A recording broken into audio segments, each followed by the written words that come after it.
International human rights groups are bitterly criticizing the U.S. over airstrikes by unmanned drones in Pakistan and Yemen.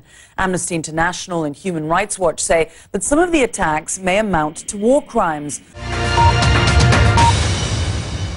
The remains and rubble of a drone strike in a tribal area of Pakistan.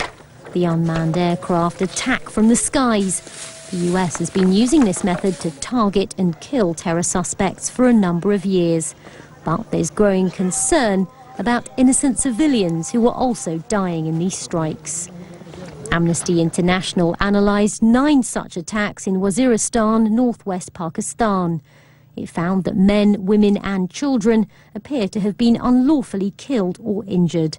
It also claims some of the attacks could be seen as war crimes. The Human Rights Watch organisation separately investigated 6 drone attacks in Yemen and concluded that 2 of the strikes killed innocent people indiscriminately.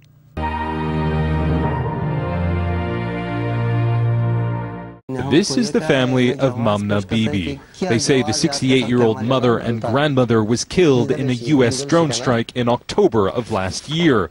All they have left to remember her by is this photo from her ID card.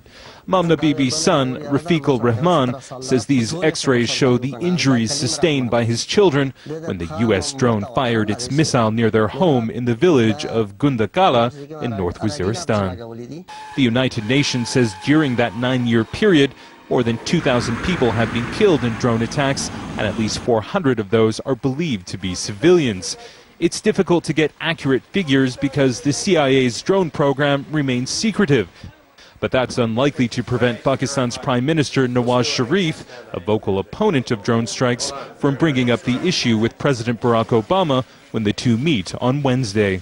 Pakistan cannot afford picking up a rivalry with the United States, but at the same time, if Pakistan's requests are reasonable, US cannot just simply ignore them. But few expect drone strikes to end anytime soon.